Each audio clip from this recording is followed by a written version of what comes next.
Bersama saya Najib Arif dan juga rakan setugas Hafizia Zaman, sudah pasti pada jam ini kita menyaksikan bahawa secara rasminya pusat pencalonan itu ditutup di semua 28 DUN mengikut peraturannya 9 hingga 10 pagi, dan pada jam ini saya nak bersama dengan rakan setugas syuhada yang berada di pusat penamaan calon Teluk Mas, Kota Melaka pada ketika ini. Syuhada, sejak pukul 9 tadi kami biarkan syuhada, mungkin apa boleh dikongsikan, siapa hadir, pukul berapa dan juga apa perkembangan terkini yang berlaku di pusat penamaan calon Teluk Mas sendiri. Baik, terima kasih. Ketika ini sebenarnya saya berada di kompleks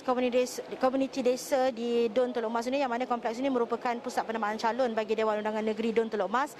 yang mana sebelum ini menjadi perhatian di DUN ini akan berlaku pertembungan antara tiga pemimpin parti, iaitu Datuk Muhammad Rafiq Raizal Muhyiddin yang juga pengerusi Perikatan Nasional Negeri Melaka, Datuk Ashraf Mukhlis yang merupakan Setiausaha Amanah Negeri Melaka, dan juga Datuk Abdul Razak Abdul Rahman yang merupakan Ketua UMNO Bahagian Kota Melaka. Dan sebentar tadi juga ada seorang calon bebas yang muncul awal selepas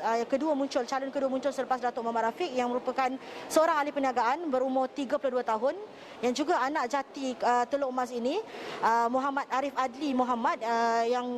dan kita dapat menyaksikan mungkin akan berlaku pertembungan 4 penjuru di DUN Teluk Mas ini, yang mana kalau kita tahu Datuk Muhammad Rafiq pengerusi Perikatan Nasional sebelum ini beliau merupakan penyandang di kerusi Dewan Undangan Negeri DUN Payung Rumput, dan kali ini beralih kerusi ke Dewan Undangan Negeri Teluk Mas ini, manakala Datuk Abdul Razak juga sebelum ini merupakan calon Barisan Nasional pada pilihan raya 14 lalu. Bagaimanapun tewas kepada bekas penyandangnya yang mewakili Pakatan Harapan ketika itu, Datuk Nur Effendi Ahmad, dan sekali lagi Datuk Abdul Razak dicalonkan pada pilihan raya negeri kali ini. Dan mungkin sedikit saya boleh kongsikan, yang mana sebelum ini kita tahu bahawa SPR telah mengeluarkan larangan untuk mana-mana parti politik berhimpun ataupun mengiringi calon ke pusat penamaan calon. Dan ketika sebentar tadi sebenarnya saya baru ada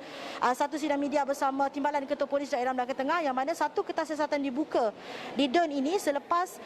sekumpulan penyokong daripada Pakatan Harapan mengiringi Datuk Ashraf Mukhlis ke pusat penamaan calon ini. Bagaimanapun situasi itu berjaya dikawal oleh pasukan polis, yang mana kita tahu di semua pusat penamaan calon kawalannya amat ketat oleh petugas-petugas keselamatan dan juga pasukan petugas Suruhanjaya Pilihan Raya. Okey, syuhada, bukan itu saja kita melihat bahawa sudah pasti kawalan SOP ini oleh pihak polis sendiri, kerana mungkin kita lihat perbezaan di setiap pusat pengundian itu berbeza, kerana syuhada masih lagi boleh berada di dalam pusat penamaan calon tersebut, tetapi juga rakan setugas Faris yang berada di Tanjung Bidara tidak boleh memasuki dan sebagainya. Bagaimana untuk kita fahami bahawa adakah pihak polis memberitahu bagaimanakah susunan ini untuk rakan-rakan media sendiri bertugas pada ketika ini? Mungkin saya boleh kongsikan daripada awal saya sampai kira-kira jam 7.30 pagi tadi bersama juru kamera. Pada awalnya seperti biasa di pintu masuk utama, pasukan petugas keselamatan pihak polis akan memeriksa setiap individu yang ingin memasuki kawasan pusat penamaan calon ini, bagi memastikan semua antara mereka mempunyai pas petugas Suruhanjaya Pilihan Raya. Dan apabila saya sampai ke sini, pada awalnya kami petugas media dibenarkan memasuki ke Dewan Kompleks Komuniti Desa ini. Bagaimanapun selepas semua calon dibenarkan masuk, yang mana kita tahu proses penamaan calon menghantar borangnya bermula pada jam 9 pagi. Kami dimaklumkan hanya petugas rasmi, iaitu juru kamera daripada RTM dan juga bernama sahaja yang dibenarkan berada di dalam kawasan Dewan Kompleks Komuniti ini, dan kami hanya berada di pekarangan, yang mana kami tidak dapat menyaksikan proses borang penamaan calon. Dan ketika ini kami hanya menunggu sidang media pengumuman rasmi oleh RO Pusat Penamaan Calon ini, dan saya difahamkan akan ada satu sidang media bersama RO Pusat Penamaan Calon ini selepas selesai pengumuman rasmi ke semua calon sebentar nanti, Najib.